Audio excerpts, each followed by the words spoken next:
Well, welcome once again to the Harris Library Recording Studio. Today we're going to be talking about the Germans. So you're getting a little bit of appropriate background from me and a little bit of anywhere but here. This is the German pavilion at Epcot from our trip last year. And behind my head directly, you kind of see over my shoulder, you see my husband. James is there kind of behind my chair. There he is, not opening his eyes. And then I'll cover up myself with the photo. Welcome to the Germans. We're going to be talking about the Germans and the storm that they cause and some of their ideas about government today. Now, when we last left off, we had almost gotten to Herder and Hegel, who are the great, kind of the grand old men of German philosophy. And they naturally, particularly Herder, brings us into the realms of nationalism. Now, nationalism is something we always think we know what it is.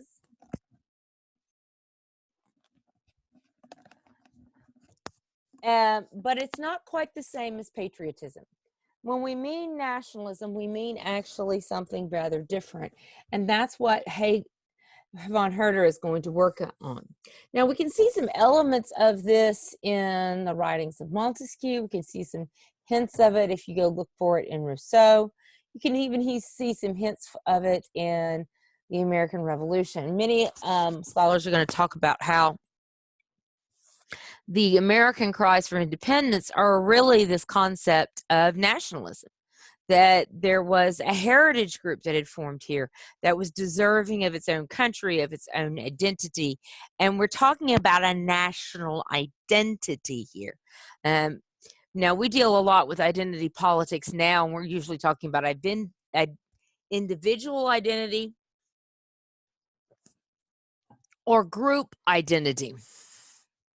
I identify as this particular group. I am this group. I identify as.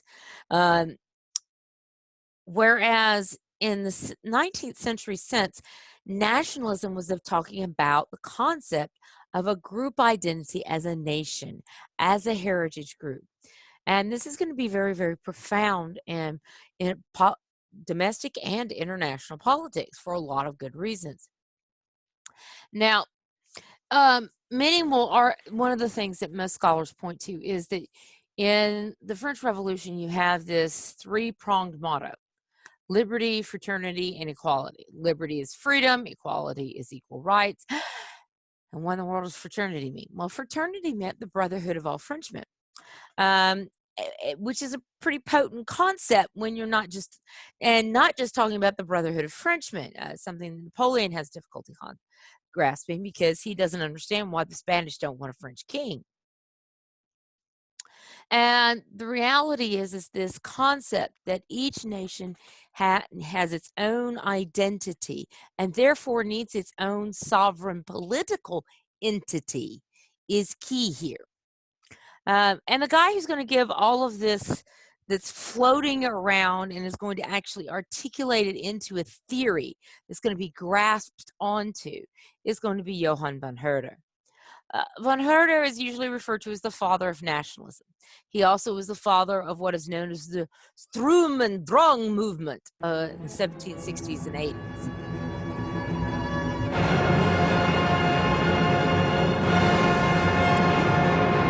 So why are you getting Beethoven? Well, this is from Beethoven's Sixth Symphony.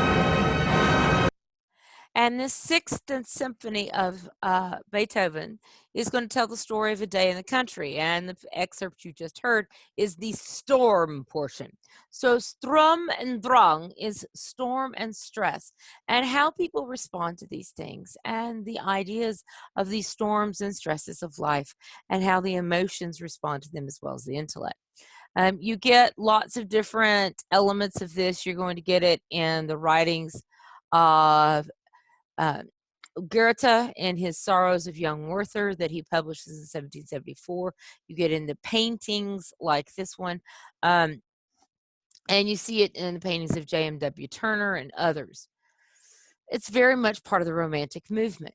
But he's not actually talking about Romanticism so much. He's really talking about this whole concept of the nation and its identity.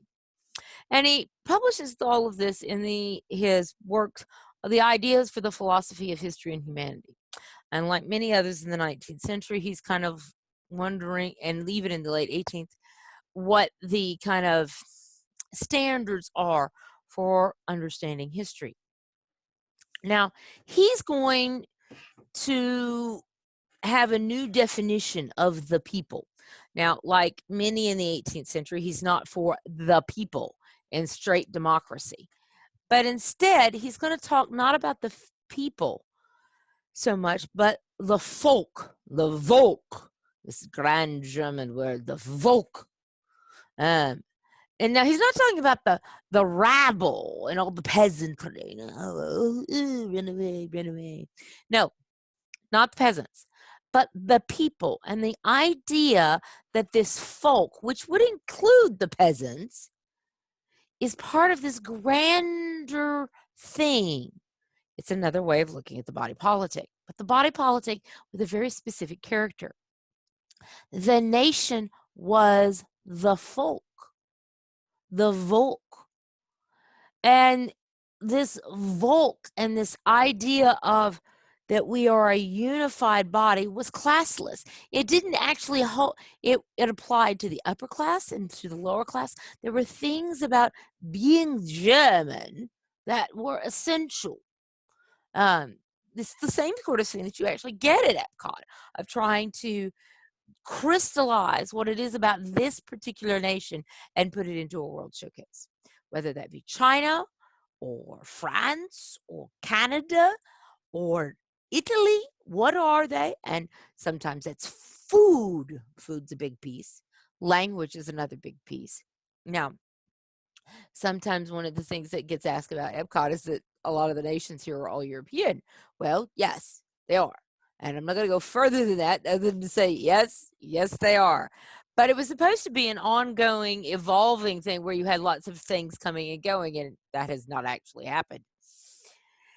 And this idea that you could crystallize Germanness into a beer garden and the experience of the music there, and a toy store and the foods that would be here, that's something that actually kind of appealed to a lot of followers of von Herder. Now, it's not all that he has to say, because he thinks it's also distinguished by climate. So you can't really just pick it up and stick it in South Florida. It's not going to work. You also have to have education and how people learn about their country. What stories do they know that are part of their heritage and form their makeup? It's also about tradition, both in terms of language and what we call cultural traditions of what are your marriage ceremonies, what are your birth ceremonies, your death ceremonies, coming of age, all of those pieces. Faith plays a part in it, but also does, food and dress and all of those pieces of various kinds of culture. All of these are part of it, but also how you interact with other people, okay? Because how you interact with foreigners kind of drives who you are. Now, one of the best examples of this is not actually German, it's actually English.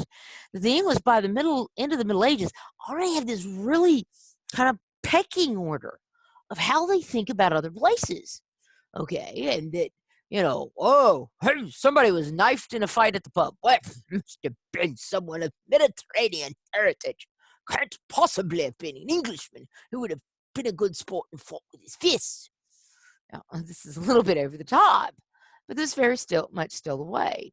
And by the 19th century, the English actually have a pecking order of who they think is more trustworthy in international affairs. And to a degree, we still do this. Okay. So that's part of all of this of how we conceive of ourselves as a cultural unit, but also how we conceive of ourselves in education and how we interact with others. All of that's part of the vocal. But here's where it gets really interesting because we're uncomfortable with this idea of nationalities and countries being created by God. And Herder's there. Herder believes each nation and separate nationalities were created by providence. Now, he uses providence. He's a little bit closer to the deist side of things than he is. Uh, he's got some strong Lutheran heritage. It's going to be kind of jumbled in how he applies it. But he's going to see this idea that each individual nation was created by God and has a specific ideal and a specific purpose to it. Culture and art is the expression of who the nation is. It doesn't determine it. It's just simply how that nation expresses itself. And for the Germans, that's music, that's art, that's food, lots of different things. Which brings us to the writings of Johann and Wilhelm Grimm, or rather the collection of Johann and Wilhelm Grimm. There they are, the original Grimm brothers. Grimm and these two brothers, John and William, will actually go out and collect all of these folk tales because they're trying to get at the national identity of who the Germans are. That's the key. And by collecting all these stories about how the Germans understand themselves, we will preserve the Volksgeist. Great German word. Volk being the people, Geist being the spirit. Okay, so the Volksgeist, the spirit that animates the people of Germany and who they really are. They're not actually out fighting monsters. If you've seen the film The Brothers Grimm's, not what is going on here. That concept of Herder's is going to be incredibly potent, and it gets picked up by the Romantics. It gets picked up by liberal reformers in the revolutions of 1848 and 1849, and it also gets picked up by politicians of realpolitik.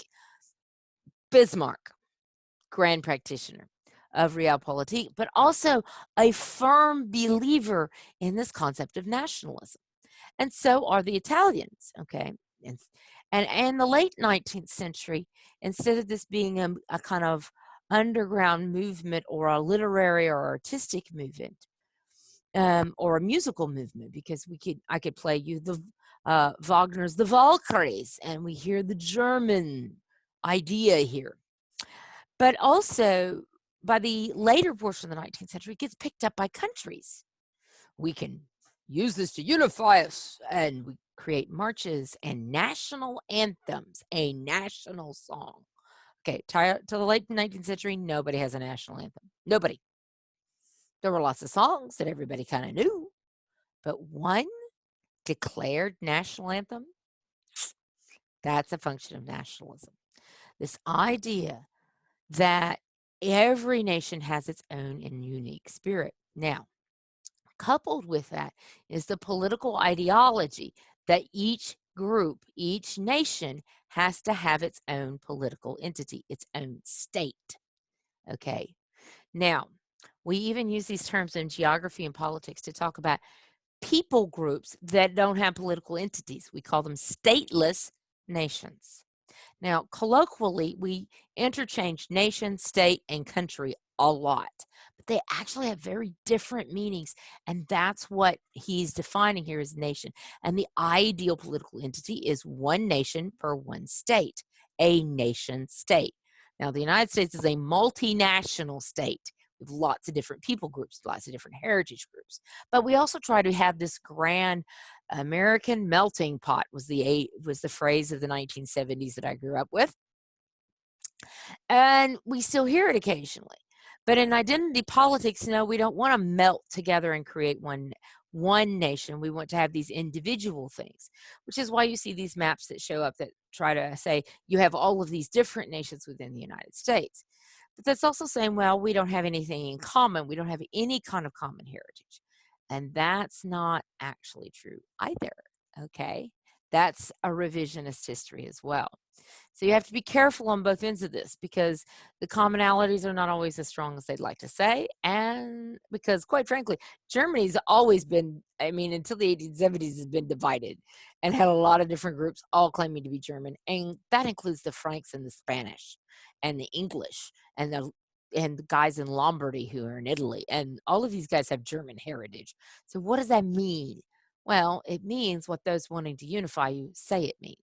And guys like Herder and the Brothers Grimm. So you have to be careful how you're using these terms. Stateless nations is one of the terms we use. We also call them dependent nations for countries, for things like the Cherokee or the Choctaw, or they have a level of independence within the country, the state, the overall political entity, but they are still dependent on the larger nation. So they are dependent nations. They're really odd. Stateless nations usually mean things like the Kurds, the Assyrians in Iran. We could go talk about a variety of other little groups who are like the Basques. The Basques are another one. Don't tell them that they're little because they don't feel like they are. But lots of those pieces, lots of different groups around the world. But like I said, the Basques, the Kurds, the Assyrians, these are all groups. Palestinians are a little trickier because they do technically have their own state, but for a long time you could have called them a stateless nation. You could have said the same thing to the Jews, as Lou's work with Theodore Herzl has been illustrating for us in class. Now, Herder's kind of follow-up dude and contemporary to a point, he's going to be quite a bit, he's younger than Herder, is Hegel. George William Friedrich Hegel. He's going to be kind of the granddaddy of most of them. Most of the German philosophers are going to interact with Hegel. And he's going to have theories on history and culture and moral philosophy.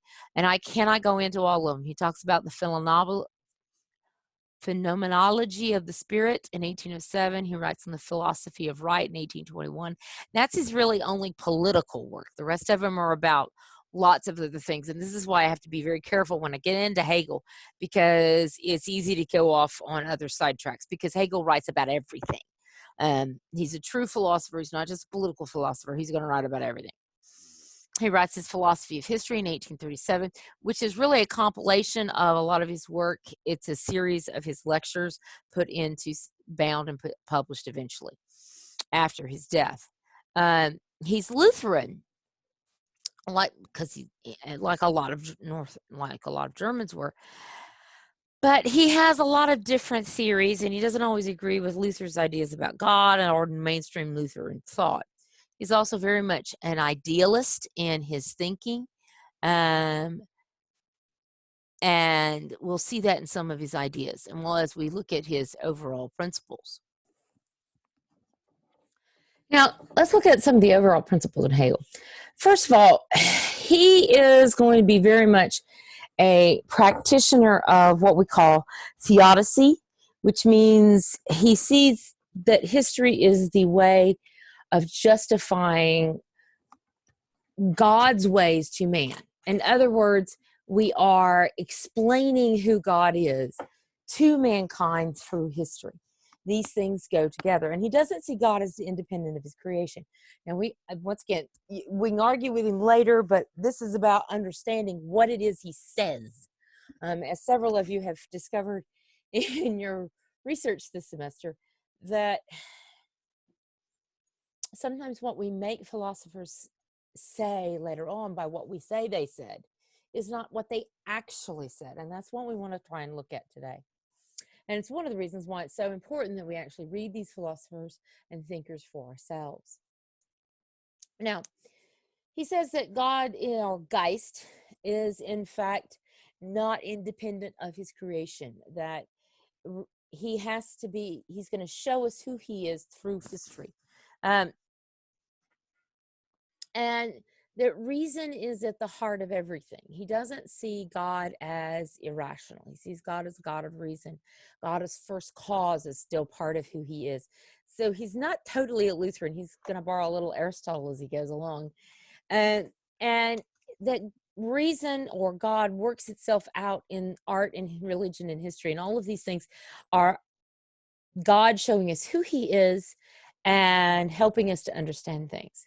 The world is understandable because it's made by God, who is reason. And it's very much the logos concept that we see in the book of John, and how in the beginning was the Word, and the Word was with God, and the Word was God. The logos there in John is the Greek word for reason. Well, he's using Geist as reason here. So he's interchanging this idea of reason and logos and God.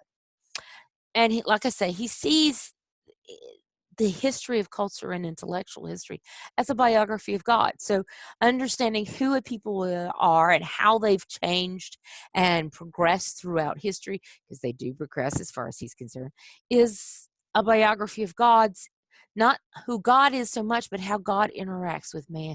And like he says, he doesn't see them totally separate things. Now, where does this lead us in terms of politics? Well, the goal of political philosophy is understanding things, not giving people advice. Okay, we're going to look at Heidegger here in a minute, and Heidegger is going to go give Hitler advice on almost gets himself killed. But Hegel isn't going to do that. Hegel would have been, what? Well, of course, you almost got yourself killed. That's not the point of political philosophy. It's not about giving advice. It's about understanding what's going on, why it's going on, and in the process, who God and we are. God, who God is, and who we are. Freedom is obeying reason. Okay. It's not about, I have the freedom to do whatever I want. It's that you obey your own rational will. And Hegel's really interesting because he lives in the time frame of the Romantics, which isn't what you going off and following your irrational impulses. He wants you to follow rational, reasonable impulses that should also lead you to God along the way. Now, let's go look a little bit more about Hegel and politics, because it's a really fascinating sort of journey. For him, the freedom as the will, as the ability to follow one's own reason, is the central feature of humanity. In other words, he feels like man is responsible enough to should be responsible enough to follow his own reason. And that's what you need freedom for. And he has this kind of discussion between the dialectic of master and slave, that each is and he once again, everybody uses the dialectic here, and he's using to say everybody has to seek their own freedom. The master must do this, and the slave must also seek his freedom as well. He sees property as an abstract right. It's vastly different from Burke on this, and John Locke. He does not see them that. This as something that is necessary. It's just kind of abstract. It's more about this idea of the rationality, because you've got to obey your own rational will. And so he doesn't want slavery because he sees that as an inability to follow one's own rational will. And he believes that autonomy is the central principle both in government and in ethics, that one must be autonomous and follow reason, okay? And your will should be rational and reasonable. Once again, not the irrational will, but the rational one. So he's going to make a difference there. And you can hear some shades of where Freud's going to go with the idea of different levels of one's identity and one's mind, and you can hear a little of that in Hegel. Hegel's the granddaddy of them all in a lot of ways. He says modern constitutions, he likes them because he saw them as a writing out of rational will, a writing out of limitations of government, so that you would properly funnel people's freedom and limit the government interfering in the exercise of rational will. Now, like I say, most of his ideas for politics are found in the philosophy of right. And here he considers states and laws and legitimacy of a state, whether or not it's a legitimate entity or illegitimate one. He does that. Once again, it's all about understanding. It's not about advice. Now, he discusses both theory and institutions, and he likes these kind of tripartite systems, okay? These intersections of, okay, this thing, these three things intersect to do this. He loves to use those. He does that a lot. Now, one of the pieces that he likes talk is the Sittelkeit. Okay, and bear with my German pronunciation. I tend to just go "Ah," and spit a lot, and that's kind of how I do it.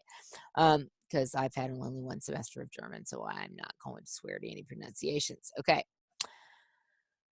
this is for him customary morality. Okay, so once again, we're pulling a thread over here from von Herder about this national spirit. This is customary morality, but and the underdeveloped, meaning it's not thoroughly thought through, but it's the ethical conscience that's underneath the state. What do they believe is rational? And what's kind of underneath the surface? He says this is not always a conscious thing, but it's actually rather important in how they interact with others. Now, abstract morality, without affectation, without how I feel about things, is very rational about how I ought to behave, is moralitat. Okay? Now, what he's going to do is going to take the Steidelkeit and the Moralitat and put them together. Because what he sees is, once again, it's another triad: family, civil society, and the state. And I have no idea why my arms keep disappearing in this. I don't know. I don't think they're green, but somehow it seems to think I am. Each of these are necessary, this triad. And I'll give you this one here. I wanted you to see this, okay? He's got a bit of another one back here, but you see the state and family and civil society. But your ethical life is put together by Moralitat and Stedilkeit and rational will. So you get all of these pieces. So again, it's always a three-pronged thing. That's what he loves, okay? So what is he doing here with this? He says you need the state, yes, but you need the family. He's going to separate those two. Those are separate things, okay? And the idea of civil society, how we believe, how we interact with one another, is different from, in fact, the concept of the state itself. So how does that come out? Well, each one of these, both family and civil society and state, has pieces of what becomes the Steidelkeit. And he's almost kind of defining a little bit with the Steidelkeit, a little bit of what the Volksgeist is, okay, in Herder. They're not exactly, they're not the same, but they are linked, and there are some parallels in how they talk about them. The family for him is the nuclear family. This is subjective affection. You're going to have emotional connections to these. This is important. He does not see marriage as a contract, but rather the foundations of this, and it should have affection to it. Now, he goes into this about a marriage because in the 19th century is the rise of what we call affectionate marriage, okay, where you're supposed to be in love with your spouse. The 18th century thought that was kind of weird, and nobody does this, okay? And quite frankly, a lot of the world still didn't in the 19th century. And even in the 20th century, you still found lots of places in the world where, yeah, there might be some affection, but it was more about property and family, okay? He doesn't see property is the issue. Family can be, but it's not just a contract. It's more than that. It's a point from which you launch children as adults. And so it's very critical to how a state develops and how the Steidelkeit, the understanding of who we are, happens. Now, the civil society, he says, is motivated by long-term self-interest. In other words, the bürgerliche Gesellschaft, which is the work and exchange. This is where we must interact with one another. We're going to, in fact, interact and trade things in the marketplace, but we have to do this in a law-abiding fashion, in a fashion that doesn't get people killed through violence. And he sees it as governed by an invisible hand, but can be overtly managed. So he's talking a little bit in civil society, a little bit how we interact with people in terms of etiquette, but he's also talking about economics. He's just not going to say it that way, but there's a level of that here. He also has another threesome, okay, here, in addition, which is this tree of social classes, the standa. Um, he says there's the substantial class. These are the people who work the land. This is a little bit of an echo of the physiocrats and an aristocratic society, where land is the basis of well, not just not of property, but of wealth itself. The workers in the non-landed economy are a little bit more tricky, and they don't have as clear a place. And then he sees the universal class. These are the administrators. These are the bureaucracy. Now, his problem is the pobel.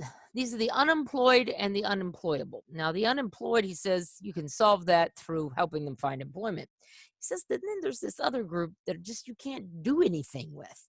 They don't have skills. They don't have the ability to be educated. And so you're going to have to just take care of them in some form or fashion. Now, the state, the third piece of this one, like I say, he's got all of these threes everywhere.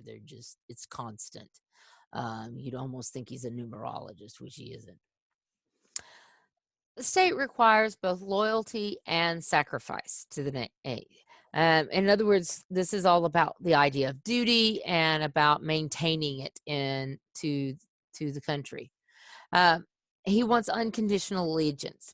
So this is closer to, you can see some pieces why some of the fascists later on are going to like this, because the state is more important than anything else for them. He says you can't question your country, but the state must have some representation of the people, of the people's interests. And he really believes you needed to have a constitutional monarchy. The monarchy was more stable and created stability. And then you have this electoral business as well. He likes the kind of balance of those two. The will of the people needs to be respected, but you need experts that can be called in by having kind of a monarchical system that would still respect experts. And he's not certain that straight up liberal democracy would do that. So the state should have a constitution. It should handle international relations. And he's also really kind of concerned with world history. He believed very much in a state faith and a state religion. And he's actually echoing Voltaire here, that Voltaire believed that you had to have a religious faith to underlie society. He just wants it to be very, very tolerant, and he doesn't want it to be Catholic. But Hegel does want a separation. He wants more of a separation than he saw in some places. But he does still think it's necessary. He is going to go with the three branches theme that we've seen in other places, with a separate legislature for the nobility. In other words, he wants bicameral solution. And he sees, once again, this business of the House of Lords be very key. You need this other one over here that's got everybody, but you need a separate one, because these are the guys who are going to actually be the ones. Like he says, you want a representation of those who have interest, moneyed interest, as well as the rest of the people. He is not going to talk about social contract. Nope. Because there isn't a clear one. The Constitution is the closest you're going to get, and he wants to talk about practicalities here. He doesn't want democracy. But here's an interesting piece that goes along with what you should be hearing in the fascism lecture, is that he doesn't see war as an abnormal state, which is something we'll hear from von Clausewitz, also a German thinker who's going to be a philosopher of war. Clausewitz is famously going to say that war is politics by other means. And honestly, Hegel would have very much agreed with him. And Hegel's actually contemporary, because Clausewitz writes in the 1830s. It's not lawless. It's not abnormal. It's simply another method of advocating for policy. And the state was part of the process of world history. And he, like every German, has his own lovely word for world history. He calls it the Weltgeiste. This is not all of world history, but it's the process of it, where we're achieving what God needs to show us in world history through this theodicy. And the state can be discarded when its purpose has been achieved. So he isn't like the fascists who believe that the state is eternal. He doesn't think that. He thinks that there's a purpose to each of them. And Rome served its purpose, and so it went away. Okay, that's okay. And that's a very different kind of concept than sometimes gets emphasized. I've got two more that I'm gonna put into my German lecture, although they don't totally fit. Now, Heidegger is German, but Heidegger is significantly later. Okay, he doesn't die until 1976, so he's late 19th century through the 20th century. And the 20th century is when he does his work because, well, he's only 10 years old when the century turns. Okay, so he's going to be really a 20th century German. So he doesn't fit with the golden age of Germanic philosophers, but he is critical in kind of being their heir. And he does some things with some of what they've said that I'm not certain that either Hegel or Herder would have been comfortable with. He is rather critical, though, in understanding how European, particularly continental philosophy has evolved. He's still, I won't call him the grand old man, but he certainly is inescapable in modern European politics. He certainly is going to be there almost at every turn. Okay. Now, but the problem with him is that in 1933, he becomes a Nazi. He joins the Nazi Party. Now, beginning in 1934, he starts to kind of distance himself from them and is never going to go as far in the party as others. But he is going to get into trouble in the immediate post-war period. His license to teach at the university is going to be yanked. His colleagues do not trust him. They actually kind of make fun of him for trying to lecture Hitler on how to become a philosopher king, because they're like, yeah, did you get back from there, Plato, with your life intact? Remember, sis, Plato's going and giving advice. Well, Heidegger tries to do the same thing, and it almost gets him killed too. Hegel would have said, no, the point's understanding, not giving advice. Remember. The problem with him is that Heidegger, in 1949, he is restored to teaching, but he never completely repudiates the Nazis. And that's one of the most problematic things for most people in dealing with him is, well, how does he really fit? And there have been in recent years a discovery of what have been known as the Black Notebooks. And they were written between 31 and 41. And he talks about Germany on the verge of realizing her destiny. He's very much in line with a lot of Germans who rejected the Treaty of Versailles, very much kind of conservative, reactionary, who were voting for a lot of those same political parties that like Nazism if they didn't vote for the Nazis, okay? The Bavarian Workers' Party and a number of others of those sorts. He certainly seems to have believed in the Jewish conspiracy theories and been an anti-Semite. So he doesn't totally repudiate the Nazis because there were some places where he really did agree. Not everything, but certainly enough to be troubling. And that's one of the difficulties in dealing with Heidegger. But he is still very critical. And part of the reason he's critical is because of what he writes in 1927 before the Nazis show up, or before he's associated with them. Nazis have shown up already. And it's called Being in Time, or Zeit und Send. Sin and Zeit. I'll get it back in a minute. Ugh, I told you, a semester of German. That's it, semester. Okay. In it, he talks about ontology, phenomenology, and hermeneutics, and I'm not getting into all of those. They have to do with language and how we conceive of language, hermeneutics, and how we dissect texts. no, I'm not going there. I'm trying to stay in political philosophy because if I get into these things, I'll never get out. His primary question is that he's going to attack a lot of the discussions of Descartes and even other philosophers and things about the question of, what is the meaning of his, you know, what are we here for? Why do we exist? And he goes, now, wait a minute. You have a fundamental thing that you've already said. Why do we exist? You explain, assume that we know what it means to exist. What is being? Okay. And so this is his question is what does to exist mean? And what is being? And he usually uses a capital B when he's talking about this. What is this? And capital S technically because he's writing in German. He thinks that there's a lot more that we experience than what we see and experience with our senses. There's more to that. And he wanted to understand how we interpret reality around us, particularly obscured reality. Okay, now for a guy who's also interested in conspiracy theories, obscured reality is kind of a thing. But he's not just talking about that. What Heidegger is talking about is understanding how the world works in a way that we normally deal with it, but we don't actually talk about it. Whether that's economic forces or whether that's why we go to school, all of these pieces. How do we interpret and understand reality?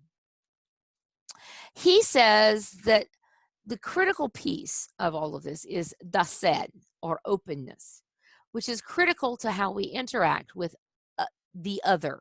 And he uses this term, the other, a lot. And now we can translate it as other beings, but he means things that we deem not to be us.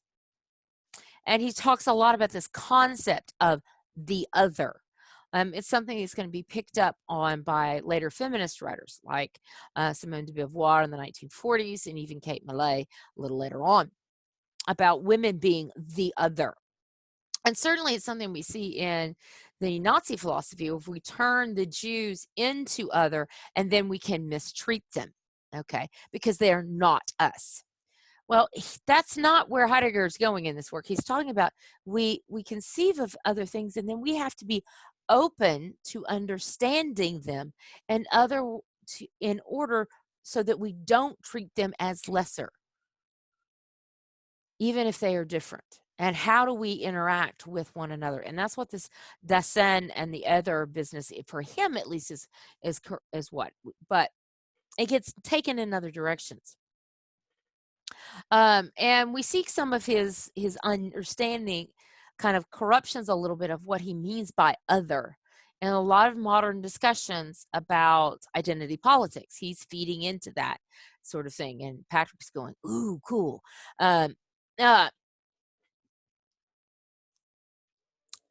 Being in time, Heidegger's work is actually kind of the foundational work for existentialism.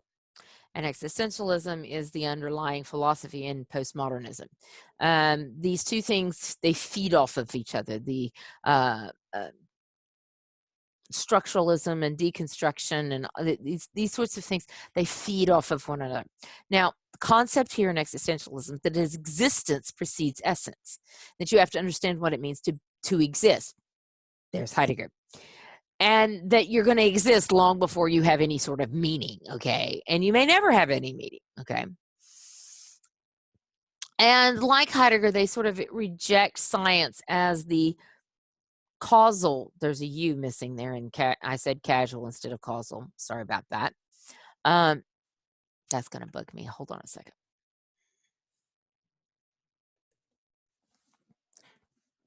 This is why we don't rely on spell check. Spell check will not catch a spelling that is actually still a real word. Causal explanation. In other words, science is not the way we understand the causes of things that are not just merely physical phenomena. He says, yes, you can go look at science to understand weather, but there are other things out there besides science. And that's kind of the question of existentialism. And part of that is Heidegger is going to do this, and a lot of existential philosophers will. They'll kind of explore this kind of nothingness, the nihilism that nothing means anything, and this authenticity of self-identity. How I understand myself is what's most important, um, not how the rest of the world sees me. Because existence itself is essentially meaningless, okay? And I have to go find this essence for myself, and therefore I will identify myself when I am ready. There are a lot of thinkers in this realm. Jean-Paul Sartre, his play No Exit, Albert Camus, and his works The Stranger, and there are several others of his that will fall into this kind of existentialist thing, which is going to influence concepts of feminism and concepts certainly of identity politics. And so you can see where Heidegger is still going to have a very present kind of voice in a lot of different things. The last guy I want to talk about today is, like Heidegger, he sort of belongs here and he sort of doesn't. And his name is Joseph Schumpeter. And I like Schumpeter. Schumpeter is not a German. He's Czech and Hungarian, but lives in Austria and speaks German. Okay. He actually is going to work for the Austrian foreign ministry. He actually serves Franz Joseph II for a time. He's very loyal to Franz Joseph. So he's a really fascinating kind of guy. And after World War I, he serves as the Austrian finance minister, because what he is not a political theorist, although he winds up doing that, but he is an economist, okay? And he's going to write a lot on economy, and he's going to teach economics. But he actually doesn't teach, he does teach in Austria. He actually teaches in Ukraine for a while, interestingly enough. But in 1932, he migrates to the United States and spends the rest of his career teaching at Harvard. I love this particular shot of him because he was known to be an incredibly thorough grader, and right now I relate to that a lot. That he is there. You see him with his stack of papers, grading by them with a pen by hand, and he was known to take a lot of time with his students. He was known as a very good teacher. Even when his colleagues disagreed with his philosophies, they never found fault with his teaching and with, in fact, his interactions with his students, which is something I appreciate about him in a lot of ways. He's really was interested in the role of innovation in economic theory, and the idea that there is this concept of the innovator that actually changed things and created something new, and that changed the systems of wealth and created new wealth with it. He's going to be writing a lot on capitalism because he's not going to be a socialist, he's not going to be a Marxist, and he's going to go the other direction with this, okay? In 1942, his kind of magnum opus is going to be written, Capitalism, Socialism, and Democracy. Now, it's not the only thing he writes. And in fact, in my imperialism lecture, which is the next one I've got to record and the last one for this class for this semester, yay, we're getting to the end. We're all there. He's also going to write on imperialism, and he's going to disagree with Marx and with Lenin, quite frankly, and even some of the earlier theorists on imperialism. But in Capitalism, Socialism, and Democracy, he's looking at economics and political systems and how these things interact. And he has a very different vision. And he's going to dispute the kind of classical theory of democracy. Now, your textbook talks about this. He's going to talk about how the classical theory is kind of stated a lot in John Dewey's writings, but John Dewey's not the only one, but he's certainly one of the guys that Schumpeter's arguing with. And the classical theory is going to argue that democracy is the best way of achieving the public good, because we have elections, we have public discussions of ideas, and therefore that's the best method of achieving what's best for the entire commonweal, the entire commonwealth. That's why we do this. He doesn't think so. Schumpeter espouses what is sometimes called the realist theory of democracy, sometimes called the elitist theory of democracy. Depends on which group who's talking about him. The elitist business is often given by those who don't like him. The realist theory is by those who may or may not like you, but they see truth here. So he called it the realist himself. So what does he say? Well, he says that democratic does not mean that this is essentially the good form of government. And he was fond of Churchill's quote that anybody wants to see the problems with democracy, just look at what leaders democracy produces, or have 5 minutes conversation with the average voter. Okay, those are the kinds of things that you see here. He says, no, what democracy means is not that this is essentially the best government or a good government or whatever, or the perfect government. He says it just means that they're installed by election, that you elected them. And that's how they got into power. Now, it doesn't mean that they're of the people or that they're best for the people. He says they may or may not be a good one. They can be horrible. And some of you will have people who spring to mind when I say that. Okay? And we've all got somebody that we can think of that we voted for. And the longer you vote, the more you have of them. Of who? I voted for that person and they were not the best choice here. Okay. But they are legitimate. Okay. Which is one of the things that gets ticky sometimes with people when in the American politics, when the Electoral College and the popular vote don't agree, we get really grouchy about it. But the reality is, Schumpeter would say, it doesn't look, the system you have says that you do this, and then it goes to the Electoral College, and then you put them in. That's legitimate. That means they are them. They are the president, like them or not, want them or not, voted for them or not, they're legitimate. So he's actually kind of dealing a lot with this question of legitimacy. And now because a lot of theorists like Hegel wanted a constitutional monarchy because that meant that you always had a clear, stable authority, regardless of who was in office. He did not believe, though, here's where it gets interesting. He believed that those who were elected were not beholden to voter pressure. They simply had to do what they thought was best. And if they didn't have to, should not be pressured by outside groups. That was not what they were supposed to do. And they were not. He has an interesting idea about, again, it's not about him trying to define republic. He's saying that democratic simply means elected and legitimate. Okay. And so it's a very different concept of this. So what does he mean? So what else does he say in this book? His second point in this is that he's going to argue that capitalism is going to collapse into socialism, but not because he's a socialist. He doesn't like the socialism in a lot of ways. But he says what's going to happen is that capitalism is going to give way to what he calls corporatism, which is organization of society by collective groups. Now, we hear corporate, we hear money-making entities.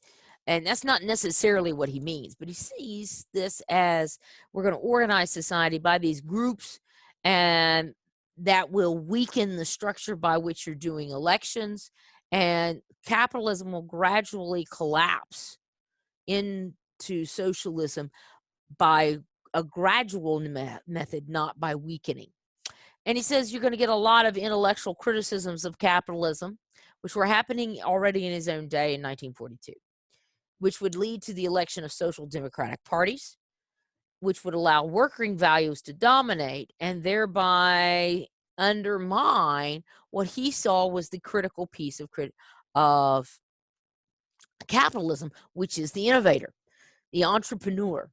This idea of the guy who's going to have an idea, develop it, and find a place in the market for it.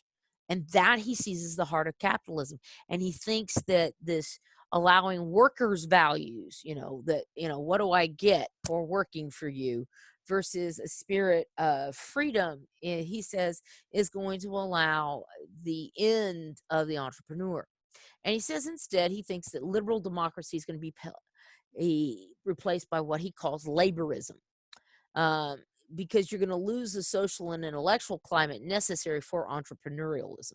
And that's a really long word.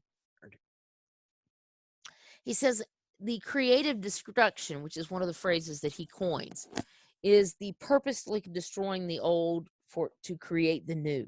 That's necessity. That's necessary for entrepreneurs. But if it happens too much, too quickly, then you don't have anything to build with and to build on. And that's the problem. And I wanted to show you his creative destruction cycle here. Okay. He says, well, something's dying. So you need to go ahead and destroy it, create a new productive unit. And for a time, your new and your old productive unit will work together. And then you start producing production the same means. And then the newer is operating. So you eliminate the old production unit. And then you need a new one again. And it keeps going on and on. Okay. That the mobile phone replaces the beeper. Okay, because the mobile phone was more effective than the beeper. So we eliminate the old unit. And so this is what we see. And it says you need this for, in fact, capitalism to thrive and even for democracy. But if it's too fast, it destroys markets and capitalists. And in some ways, oddly enough, right here is where he starts to kind of echo Burke's slow change theory a little bit here. Now, Schumpeter is the last of our theorists for today. And we're going to pick him back up in imperialism because he's not done talking. In fact, though, the work we're going to look at next time was actually written in 1919 at the very end of the First World War instead of this one, which was written in 42. The German philosophers are really fascinating because they talk a lot about ideas that are going to shape us. Nationalism, at the very least, was going to mean the Germans are a very prominent force. The existentialism that will come out of Heidegger. But also with Hegel. Hegel is going to turn the dialectic into a means of how we understand arguments. And Hegel is going to talk so much about the hands of God in history and how the state is constructed. And his emphasis on the reason, the rationality of man being key to freedom is something that we still sort of depend upon in democracy, whether or not you agree with him. And whether or not if it works out all right. And Schumpeter doesn't seem to think it's going to. So that's it for today. And we've got one more lecture to go. Hang in there. We're almost at the end of the semester and this very bizarre kind of educational experience that we've kind of gone from one form to another in the middle of it. I wonder sometimes what these guys would have said about this brave new world in which we find ourselves. I'm sure they would have had something to say. And on that, I'll leave you and see you next time.